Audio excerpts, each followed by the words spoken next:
கும்பகோணம் நகரின் மையப்பகுதியில் கம்பீரமாக வீற்றிருக்கிறது நாகேஸ்வர சுவாமி திருக்கோவில்.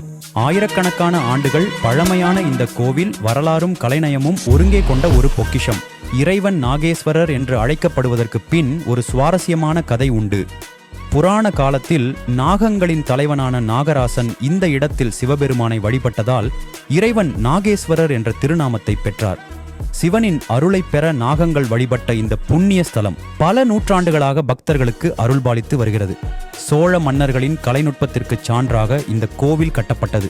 தேவார பாடல்களில் பாடப்பட்ட 274 சிவன் கோவில்களில் இதுவும் ஒன்று என்பது இதன் ஆன்மீக பெருமைக்கு ஒரு சான்று.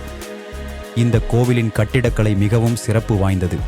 குறிப்பாக சித்திரை மாதம் 11, 12, 13 ஆகிய 3 நாட்களில் சூரியனின் ஒளிக்கதிர்கள் நேரடியாக மூலவரான நாகேஸ்வரரின் மீது விழும் வண்ணம் கருவறை அமைக்கப்பட்டுள்ளது.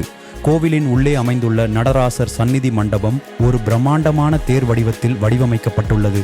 சிற்ப வேலைப்பாடுகளுடன் கூடிய இந்த தேர் மண்டபம் கோவிலின் அழகிற்கு மேலும் மெருகூட்டுகிறது. நரகாசுரன் மற்றும் சூரிய பகவான் போன்றோர் இங்கு வழிபட்டுள்ளனர் என்பது இக்கோவிலின் புராண முக்கியத்துவத்தை மேலும் உயர்த்துகிறது. நாகதோஷத்தால் பாதிக்கப்பட்டவர்கள் இங்கு வந்து வழிபட்டால் தோஷங்கள் நீங்கும் என்பது ஆழ்ந்த நம்பிக்கை.